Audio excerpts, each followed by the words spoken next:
Welcome everybody to In Isolation With. It's the talk show where we make a connection without actually making contact. I'm Richard Krause.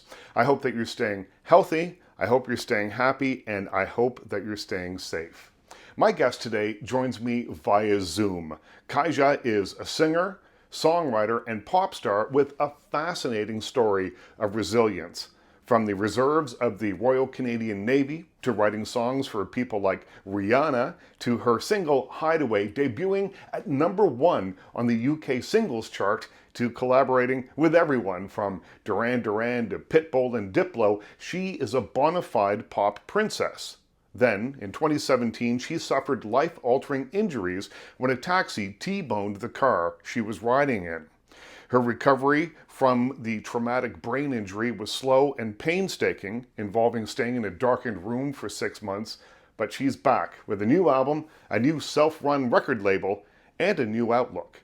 In this interview, we talk about coming back from accident-induced medical issues, the new album Crave, her new way of looking at things, and, as if that wasn't enough, she even plays a song that sums up her headspace these days.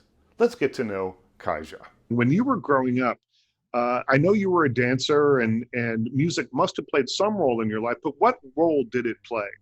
How important was music to you? Music's just been the soundtrack to my whole life. As a dancer growing up, it was classical music. I was involved every single day of life. I was going and dancing to music and doing classical piano. So I was very, very influenced by classical music early in my life. And then theater music, I was involved in Broadway. I was in Annie and I was in Little Shop of Horrors and all types of school, all types of school plays and things like that. So really the thread that has just kind of tied my life together has been music.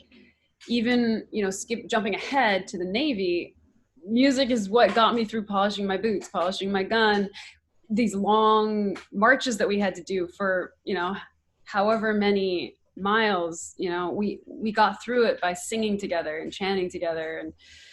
And music is what got us from point A to point B. And I just realized the power of music.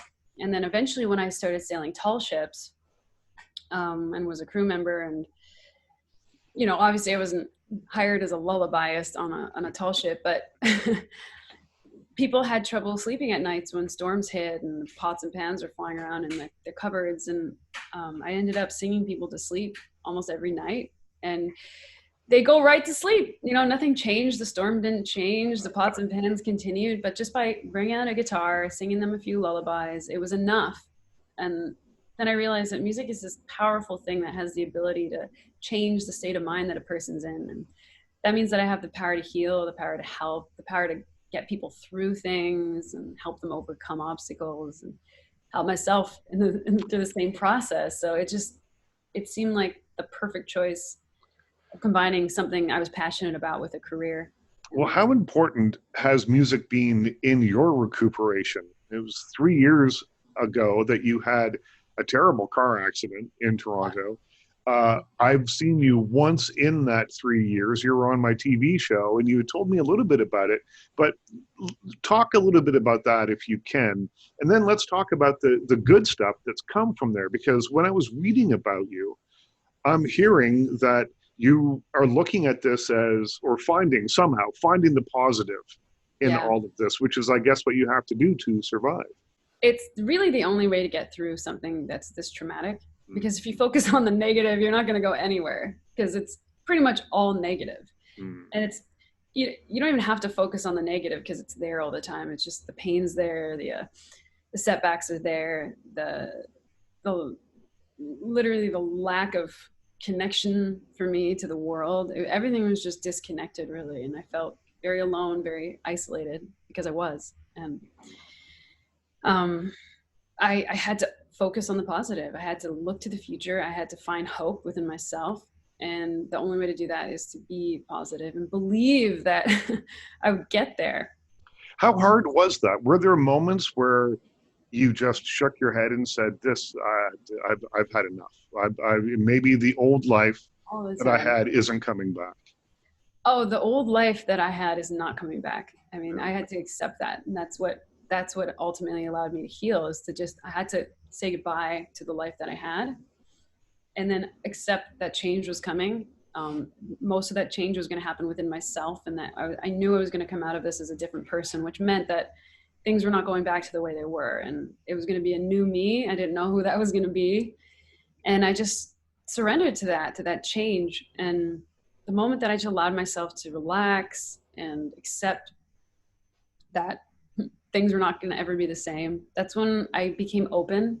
My heart opened up, and all my muscles relaxed, my stress level went down, and I just was hopeful that I come out of this a stronger person. That was the most important thing. And at least what people do know about me is that I've changed my careers and my interests very drastically, and I've been a lot of things already. So I was just like, you know what, if I can't do music anymore, something is going to come to me, and I'm going to be passionate about that. And honestly, it did happen, and I literally thought I was going down another road, but then I started picking up a ukulele, singing. I tapped back into my old folk roots again, actually, and just started writing the way I used to when I was first starting. And I realized that this is actually healing me. This music that got me started is what's getting me through this hard time, and that I do have to get back to music because it is powerful. It's a power that I possess, and it's a power that I have to give. And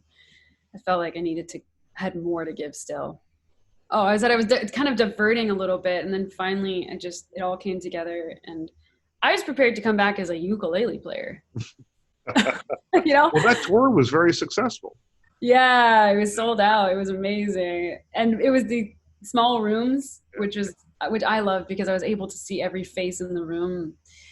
I mean, some of the songs I sang, which people got to hear songs that aren't even out yet, brought people to tears in the audience. And it overwhelmed me. It brought me to tears as I was trying to sing them sometimes. There was one that you sang that you wrote specifically in regards to the circumstance, called "My Head's Fucked Up," that you played. Tell me about that song. And yeah, I can play a little if you want. If you want me to, I have my ukulele out right now. If you want me to just play a little, here, I'll grab absolutely, I'd love that. I'll play it just a little bit. Sure. Hung out with some people high on psychedelic drugs. I know it's crazy, but they're thinking just like me. I'm tripping on the serum, breathing high, and all the things I'm seeing. Eyes are playing tricks in front of me. The doctors say my head's fucked up. The doctors say my head's fucked up, yeah. The doctors say my head's fucked up, but I ain't taking their drugs. It just so happens that I like the way I'm fucked. I like the way I like the way I like the way I'm fucked. I like the way I like the way I like the way I'm fucked. I'll stop there so I don't give away the whole song. That's amazing. Out. So when you write something like that, I mean, it's funny, but it's about a very serious point in your life. Yeah, it's funny because when the audience heard that, I mean, the moment I said my head's fucked up, they're all like, they start laughing, and then they feel like bad that they laughed, and then I see this like moment of like, do I laugh? Should I have laughed? And then I start laughing when they start laughing, and then I'm like, no, keep singing. And then by the next chorus, I'm literally, I don't even have to sing the chorus. I'm like, doctors say my head's fucked up. And then I stop, and they're all like, the doctors say my head's fucked up. And like, by the end of that chorus, they're just like, I like the way I'm fucked. And they're all like, yeah. Like, that was definitely like the favorite of the show. Well, it's empowering. Thank you. Yeah, it's just like, you know what? My head is fucked up. But there's some really cool things. I mean, and I led into that song with the whole story of what I went through. I mean, there's a lot of really painful things that I was experiencing, but when you have a brain injury, there's all these psychedelic things you experience as well, like all these colors. And, I've never done psychedelics, but I definitely know what psychedelics are like now because I have had psychedelic experiences. Really? That you wouldn't believe. Oh yeah. Like feeling things happening on my hands, like that. Like I feel like my hand, there's a hole burning in my hand. Like, wow. just like because my brain was bruised or whatever was going on it was just trying to figure things out. And Well, and as that's happening, I mean, the first time it happens, does it feel natural? And you think, well, ooh, no, this is really happening, or you're aware that it is it is something? not natural. It is confusing. It is scary, and it's really cool at the same time. Like I saw these giant floating orbs. Like just be sitting in a room, and there'd just be this giant ball of like floating purple in the room, and I was like, is that like a person in another dimension that's here, like to say something to me? Because it looks like a real orb to me. Like, what is this ball of purple, or is this my brain's just literally my occipital lobe is swollen? Like I don't know what it is, but I'm just like, for me it was like I could either panic or just enjoy the giant purple orb, and I was trying to just enjoy it. I'd be like, well, I probably won't see this forever, so I'm gonna just embrace the weirdness of what I'm going through and try to use that as the positive silver lining. When I was reading about you, there's a quote where you say, "There's 1 hour that defined my life." And I thought it was going to be the hour in which the car accident happened, but it wasn't. It's the hour that it took you to write Hideaway, the song that went to #1, and I mean, it was such a huge hit. I honestly, the truth is the song was finished in 90 minutes, start to finish, production, everything. And the song itself was probably written in 20 minutes because I wrote it in the melody in about 5 minutes on the mic. I literally jumped on the mic, sang the melody. The whole melody was done, walked out of the booth. I was trying to catch a plane and I was late, so I didn't have time to think or take my time. So I was just like, let me just fill in these lyrics as fast as I can. When I get to LA, I was flying to LA, I'll update it. But by the time I got to LA, he'd sent me the demo and I listened and I was like, I think I like everything about this. Like, no need to change. And so the song itself, I mean, was finished in 90 minutes. And we never mixed or mastered the song. Like, it's what you hear is the demo. Because we didn't have a mixing budget or a mastering budget. You know, we're just like, I think this sounds good. Like, let's put it out. Well, a lot of people agreed. I mean, this was a song that became such an enormous hit. And what's it like to kind of have that happen? I mean, it's a song that you wrote in 20 minutes that you didn't master, and then all of a sudden it's a life-changing event. What was it like to be in the middle of that maelstrom? Well, I mean, I tell everyone it's like being shot out of a cannon without any prep, like without anyone telling you it's going to happen. So, yeah. I mean, my experience with my own music being received on a digital platform was like my friends on Facebook listening to it. And I was writing for other people and I was still kind of getting known as a writer behind the scenes. And I had songs that were starting to get cut that had been unreleased. So I hadn't tasted any real success out in the world yet. I knew it was coming in some form. And I thought that was me as a songwriter behind the scenes. So Hideaway was funny because I wrote it and people wanted to pitch it to Mariah Carey or, you know, people who had sung music like that in the past. And it felt perfect for my voice. And I remember just being like, I actually think I should put this out. I don't know why, but it just feels right. And so, you know, people were like, well, I mean, you know, you're a writer, you should pitch the good songs to people. And I was like, nah, I think I'll do this myself. And then I did the video and stuck it on my Facebook, and the rest is a bit of history. So no, I could not have seen that coming. Cut to more recently, you've started your own record label and you're releasing your own music. This way you're running things, and I'm running the show. To be in charge of the destiny and the course of music and everything, that must feel great. It's amazing. I'm perfectly fine making mistakes. I'm perfectly willing to take risks and accept any faults that come my way. I'm like, if an obstacle is placed in front of me, I can overcome it. With the label, it was just, they stuck a wall up with no way of jumping over it. And obviously I did get around that hurdle eventually, but it was just, they didn't even let me overcome anything. It was just no, followed by more no's. And you know what really hit me one day was when I was texting one of the people at the label about this big idea I had for Phantom of the Dance Floor. And I was like, I want to combine house music with theatrical Freddie Mercury vibes, you know, and make a theater production with campy Rocky Horror Picture Show vibes. And I have the whole vision, and I got the text back I received. I got to go find that if I can, and just frame it on my wall. Was, I don't think that your vision for yourself is the same as our vision for you. Wow. And how do you respond to something like that? A bit like Michael Jordan. Like, I remember I was with Chris Malinchuk, a really good friend of mine, in the room writing for either his project or mine at the time. And he said that he's never seen the look in a person's eyes like he saw in my eyes after this phone call I received while I was or this text. He's like, you turned into a dragon. And then I just looked at him and I was like, I have to go back to Canada. Bought a ticket, went back to Toronto. I hand built my own set for a month. The whole set of that you see in Phantom of the Dance Floor, I built, hand built. I learned to wire electricity. I learned to, you know, run fog machines. I built everything else with a hammer and nails. I went into this like nothing was gonna stop me. That video was happening no matter what, and they were not gonna. They're like, no, it was not gonna happen, and I was like, oh hell yeah, it's happening. Fuck yeah. And so, you know, I turned into this.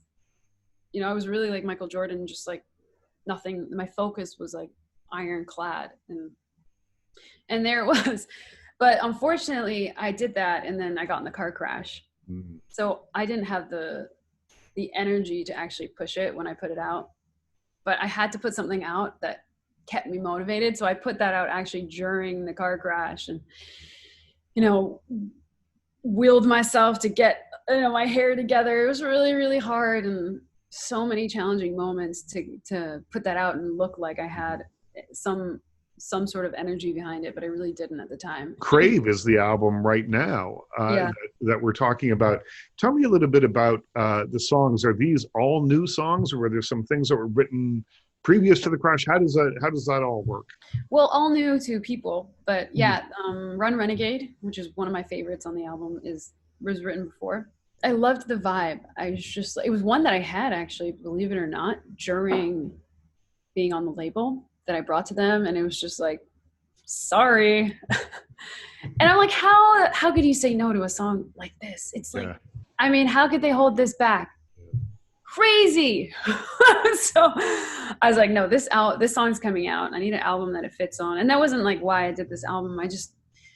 I was brought up with parents that played so much 80s music of all types that, I mean, 80s is literally written into my DNA. I can't avoid it. There's always a hint of 80s and retro in what I write, just because of how much my parents played 80s music growing up. And I remember I know people would be like, oh, you're going for the 80s vibe. And I'd be like, really? And they're like, oh yeah. And I'm like, man, I guess I'm just an 80s person. It's just there. It's in your DNA. I'm not trying. I'm not referencing any 80s songs, but I've definitely been around it a lot. So, and it's such a fun, upbeat, powerful time in history. So, I mean, yeah, coming back with these vibes, for me, needing power and motivation.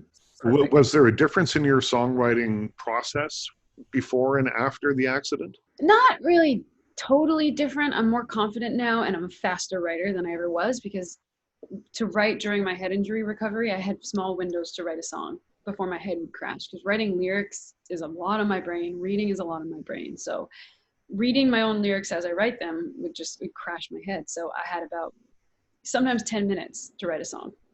Wow. And I wouldn't always complete the whole song. You know, I'd have to come back to the lyrics, but 10 minutes to do the melody, and then had to come back. And my writing, I'm more open to letting my writing go through a process and revisiting it and coming back to songs, because that was what I was forced to do. But there's a process of revisiting that you actually, by taking a step back and coming back to songs, you see things that need to change or that could be improved. And I feel like I've become definitely a stronger songwriter. At the end of the day, what do you hope people take away from the music on Crave? The purpose of this album is really to help get people into a positive headspace. So I want people to turn it on when they're, when they're really trying to get into a good mood, or when they're already in a good mood and just want to get into that feeling even more. The whole album is positive. Even Love Never Dies, which is a darker kind of rock leaning tune, it has a positive twist to it. I'd say that's the darkest song on the whole album. Well, it is the darkest song on the whole album, but it's empowering. It's love never dies. It's alive in our broken hearts and our swollen eyes. And I wanted to give something to people, especially now in this year when everyone's confused, don't know what's going on. People are really depressed and scared. Here's just a dose of positivity, uplifting energy, and I think it will help people get through this time. And I think it's going to be perfect because the music to come, and I think we're all going to be transitioning back into what we used to know, and hopefully, I'm hoping things definitely that we can start mingling more in the near future. I think people are going to be able to process what they were going through, and that's when I'm going to start releasing more introspective and lyrical music, which is already a lot of it's written and just in the process of going through the production phase and getting it sounding right. So stockpile, there's going to be no gaps moving forward. So I hope people aren't overwhelmed. That's it's not going to be like album 2 and then 3 years album 3. It's going to be like album 2, 1 month, album 3, 1 month, album 4.